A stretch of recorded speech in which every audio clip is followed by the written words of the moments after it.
Welcome in, welcome in. I want to do something a little different today. So, I watched this new documentary that just dropped on Netflix called Lover, Stalker, Killer. And if you guys have not seen it, you probably have already heard about the story behind it because I know that there's been a lot. This happened in 2012. And I remember seeing a documentary on it. And then even I think I don't know if it was 2020 or 48 Hours or Dateline that did a thing on it, but then also A&E had a thing on it. So it's been talked about quite a bit. There's a couple of individuals, characters involved in the whole situation. You've got Dave Grupa, who is the gentleman in the middle of all this, bless his heart, and I mean that sincerely. It's told from his perspective, which I think makes this documentary on Netflix somewhat better than the A&E. And honestly, well, let me take that back. I don't know if I would say it was better. The A&E documentary on it is more in depth on the trial, the evidence, but this one, I don't know. I really like this one on Netflix. So if you haven't seen it, I recommend it. And if you're not familiar with the story and you don't want a spoiler alert, then I'm giving you a warning now to get out while you can. Get out. All right. So the victim in this case was Carrie Farber. She's the one over here to the right in this photo. Beautiful woman. And the vindictive, crazy murderer is Liz Gollier. And then there's also a third woman who is Dave's ex-wife or ex were they married? I thought they were married. Maybe they weren't married, but they were together like a family. Amy Flora. Liz is now spending life in prison with no possibility of parole. So let's get that out of the way really quick. The way the story goes is Dave saw Carrie for like 2 weeks and it was like a no strings attached relationship. They were having fun. They were open about the fact that they weren't looking for anything serious and everything was going well. Before that though, he was dating or seeing I would say on and off this Liz Gollier lady.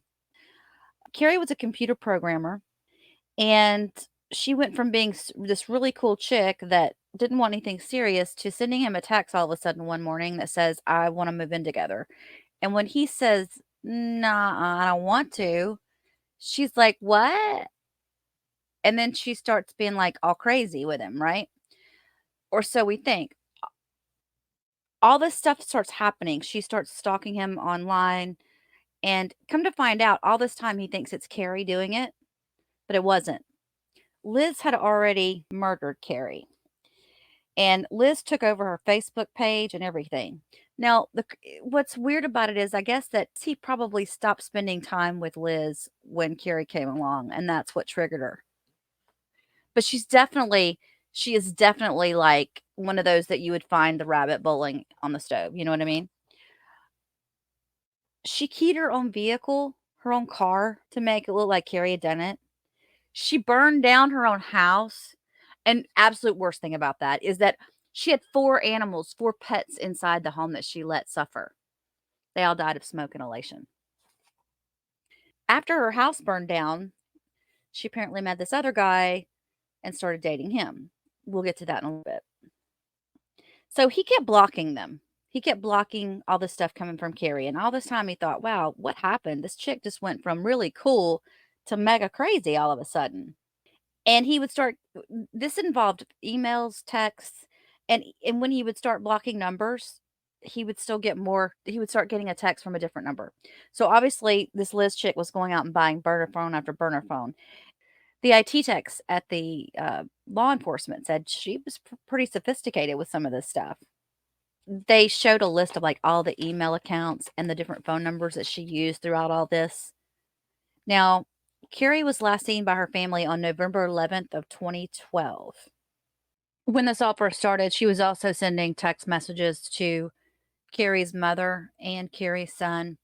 And of course, at first they thought it was her. And then when they started to have suspicion, Max wrote this text to her that says, if this is really you, please come back.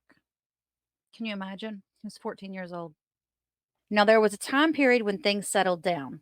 So, like, after the house fire, I think Dave was kind of he, of course, Liz would call Dave and go, Carrie did this to me and Carrie did that to me because she made it sound like Carrie was the one that burned her house down. So, all these things that she was doing to herself, she even shot herself in the leg.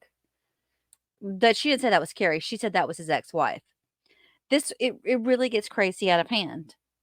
So, about a year later, Dave had moved and things had kind of settled down a little bit. The case had gone cold and they put 2 new detectives on it.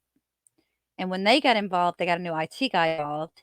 And come to find out, the new guy that Liz was actually living with, this is where she made her big mistake. He he worked for the law enforcement. He was an IT guy for law enforcement. So they automatically found out that some of the things that she was doing, it was coming from his IP address. And the way that they really ended up cracking this case, I think, was they stopped looking at it from a stalking standpoint and started looking at it as an investigation of a missing person. They finally realized that after this much time, this woman was no longer alive. There were pictures that they found that Liz had on her SIM card. I think she even left one of these SIM cards like in Dave's iPad or something like that. It was insane. What everyone said about Carrie that knew her well was like she would never leave her son. He was 14 years old at the time that she disappeared. And when his 15th birthday rolled around and she was a no show, then her mother knew something was up. And she finally convinced the police that something's not right. She's not missing by choice. Something is wrong. Someone has taken our daughter. So Liz shoots herself in the leg. And a year later, after David moved and things had settled down, he and his ex were getting back together, his longtime ex that he had 2 children with. Liz saw all that happening because she was stalking this dude, like, she was stalking him big time. At one point, they determined that she was even somewhere around his workplace and could watch what was going on around his work. So they figured that she was somewhere nearby, like, staked out watching him. But when he began to get back with his ex, the mother of his children, that's when Liz started targeting her. And I think the A&E special talks more about that than I can remember that the Netflix series talked about. So like I said, you should probably watch both of them if you're interested in this case. At the point of where she had shot herself in the leg and was going after the ex, the police knew that she was lying. They were already on to her at that point, and they had brought her in for several different interviews. Oh yeah, so here's the car they finally found, Carrie's car.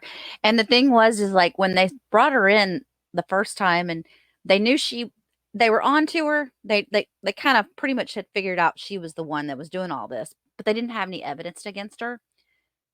So when they brought her in, they were like, "Well, we figure we wanna give you a heads up because we think that you might, be targeted soon too." My mind kind of leads to if somebody be bold enough to shoot at you, if that was Amy. It doesn't take a lot of steps in your head to go, wouldn't they be bold enough to do something to somebody else, possibly Carrie? Right. I was hoping that maybe you had a message or something or received something that you said, hey, I'm going to do you in like I did Carrie. They have a history of contacts with Amy, and just make sure there's nothing there where she said something a little bit more threatening than, hey, I want to beat up Carrie. If she made anything real threatening statements or inferred that she ever did anything to Carrie, because that's like gold to me if we had something like that, because then we could start building a case. They made it seem like it was the mother of his children that was gonna be doing all this targeting, and it was gonna be towards her if she had anything to do with Dave. So automatically after that happens, guess what happens? She starts sending emails and texts to herself, threatening herself. They pull up the fabric that was on the passenger seat of the car and they find this blood stain. And that's when they knew that Carrie had died in that car. That's like when they figured it out. We have your prints in the car, her phone at your house, you using multiple email accounts, creating all these different social media sites. I haven't created any emails. They're coming from you. No, they're not. All these have been coming from your they're not. house. And I'm not going to be accused of something that I didn't do. The finger's pointing right at you. that I'm done talking and I'm gonna have my attorney, because I didn't do anything. This is a bizarre and twisted case of a fatal attraction. It's about an obsessive woman that would stop at nothing to get what she wanted. And in this case, what she wanted was a man. We will attempt to unravel the web of deceit that the defendant has spun. Relating to how bad a person she is, crazy Liz, or how evil she is. But there isn't any evidence of the evil act or the crazy act. And that's what a court of law is about. That's what you need to convict. It was an insane story that at the end of the day, she finally was convicted with life with no parole. Tears flowing outside of the Douglas County courtroom where a cold case murder was closed. It's a wonderful feeling to get that out, that she did not leave. Judge Timothy Burns convicting Shanna Golyer of killing her. Carrie Farver did not voluntarily disappear and drop off the face of the earth. Very sadly, she was murdered. It's something Farver's mother, Nancy Rainey, says she knew all along. Every time the phone rang, Or a new Facebook thing came up or email somebody got. It was just horrifying. The judge decided investigators were right. It was Golyer behind those messages, and Golyer who took a picture of her victim's decomposing foot. We knew in our hearts, and the evidence showed it also, that she was murdered. Golyer's defense attorney, James Martin Davis, admits the evidence was strong even without a body. In my 3 or 4 decades of practicing law, it's one of the most powerful presentations of circumstantial evidence that I've ever seen. Prosecutors and Farver's family crediting the deputies and officers for their relentless work finding that evidence, giving loved ones closure after so many years. All of them worked so hard to come to this conclusion. I'm just so thankful. I was looking to see if we could find the trial on YouTube. I wanted to watch it with you guys. I thought that would be kind of cool after hearing the whole story and everything, but it was not televised.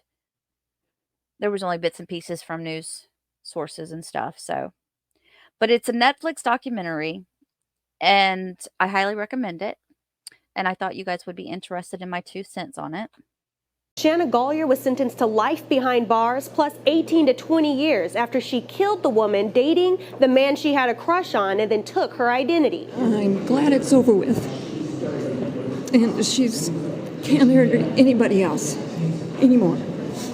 The sentence handed down Tuesday morning after a guilty verdict last May. The life sentence is for the 2012 murder of 37-year-old Carrie Farver. The judge gave Golyer another 18 to 20 years for setting fire to her own home a year after the murder in an attempt to frame the woman she had already killed. Farver's family says the life sentence gives them a sense of relief, even though Golyer showed no remorse throughout the case. But there are still unknowns, like the location of Farver's body. My daughter wanted to be cremated and thrown to the wind. And I couldn't do that for her.